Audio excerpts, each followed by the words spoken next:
Banyak orang yang memiliki pengalaman spiritual yang sulit diterima logika.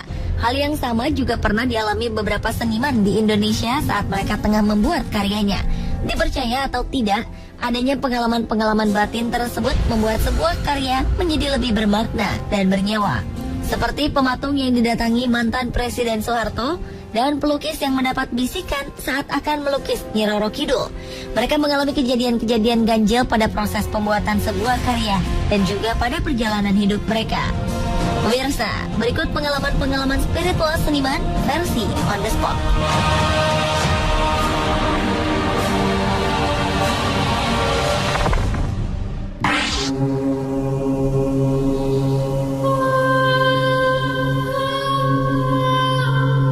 Pengalaman spiritual dalam proses pembuatan patung dialami oleh Purjito, seniman pematung asal Yogyakarta yang saat ini tengah menyelesaikan pembuatan 6 patung presiden untuk dipajang di Museum Kepresidenan Bogor. Purjito menuturkan pengalaman di luar nalar tersebut terjadi pada 2010 lalu saat ia mendapat pesanan untuk membuat patung Presiden Soeharto. Setelah selesai pembuatan patung tersebut, karya seni itu dibawa ke Jakarta dengan maksud diperlihatkan kepada keluarga Soeharto untuk memastikan apakah sudah sesuai dengan sosok sebenarnya. Namun saat malam hari ketika pematung yang dipanggil Pur tidur di studio patung, ia bermimpi didatangi Pak Harto dengan menggunakan pakaian serba putih. Pur mengungkapkan dalam mimpinya, Presiden kedua Indonesia itu berpesan bahwa masih ada 6 titik kesalahan dalam pembuatan patung dirinya. Lalu setelah melihat Soeharto berubah jadi tanah liat, Pur langsung mengukur tubuh mantan presiden itu. Dari pengukuran itu, akhirnya ditemukan 6 titik kekurangan yang dipesankan Soeharto melalui mimpi.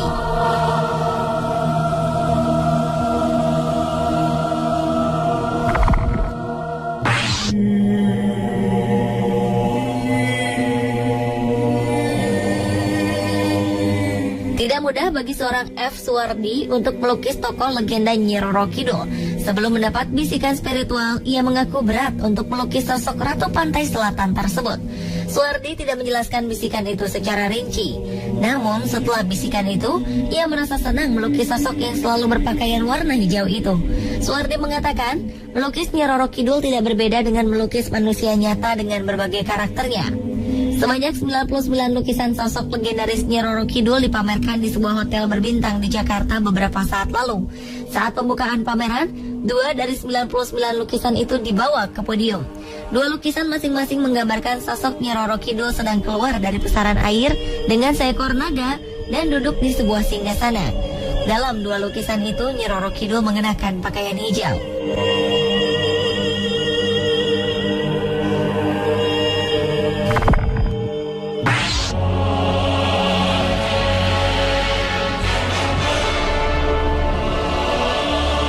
Tiga dekade lebih bergelut di dunia fotografi, fotografer senior Darwis Triadi rupanya menemukan pengalaman paling berkesan saat memotret di kampung halamannya, Solo.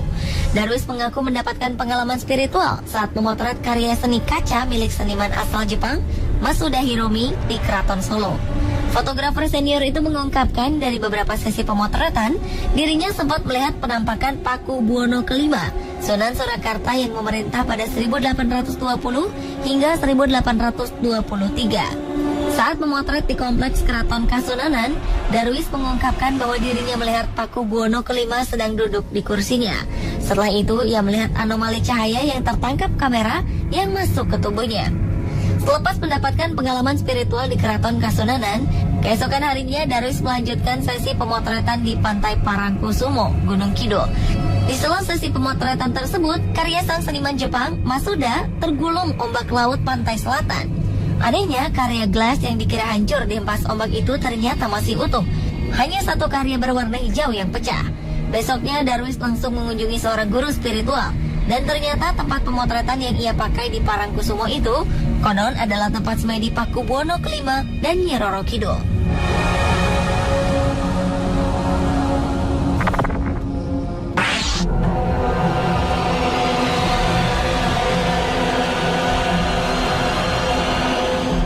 Seniman asal Pulau Dewata Bali bernama Gunarsa mendapat pengalaman spiritual saat acara melaspas dan Pasupati Petapakan di Pura Suralaya, Desa Adat Banda, Klungkung beberapa saat lalu. Saat membuat topeng barong, Gunarsa mengaku seperti ada yang memerintahkannya membuat sepasang barong tua muda yang digarap oleh Cok Tisnu dari Puri Singapadu, Gianyar. Satu barong yang berwarna merah rencananya untuk pertapakan Pura Suralaya, dan satu lagi yang berwarna putih untuk kelengkapan atau cadangan. Saat pembuatan, Gunarsa merasakan getaran bahwa barong warna putih akan kerasukan, seakan-akan hidup. Tapi barong putih itu sempat jadi pro kontra, terutama di kalangan prajuru adat. Mereka beranggapan cukup membuat satu barong untuk meringankan upacara. Namun sehari sebelum upacara melaspas, kerama adat mendatangi rumah sang seniman untuk memohon supaya barong warna putih ikut disemayamkan juga bersama barong yang warna merah di Pura Suralaya.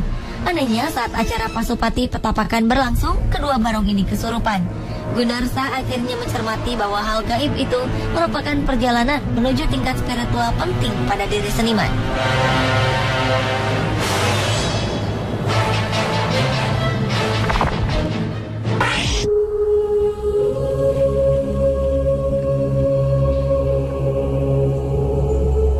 Seorang seniman asal Kuba menciptakan patung dari daun tembakau setelah ia mendapat pengalaman spiritual melihat seluruh pekerja di pabrik rokok berubah menjadi tembakau.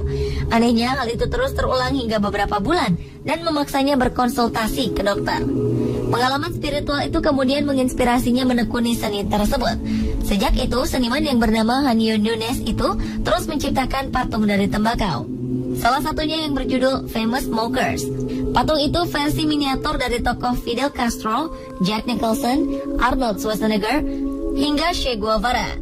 Bahkan Hanyo pernah secara khusus dikunjungi cucu Winston Churchill saat membuat patung mantan Perdana Menteri Inggris tersebut. Berkat itu namanya meroket dan mendapat perhatian khusus dari pengusaha tembakau.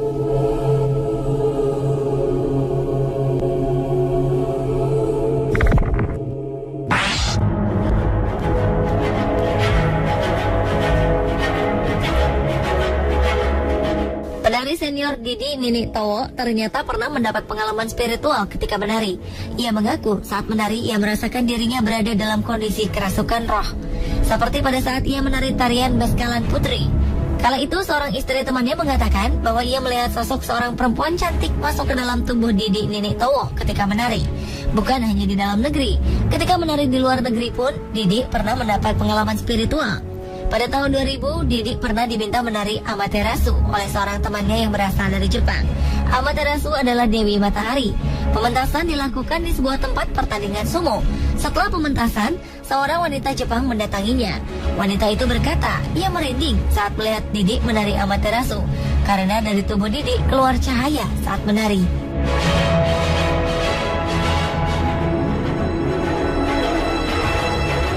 Pemirsa, itulah pengalaman-pengalaman spiritual seniman versi on the spot.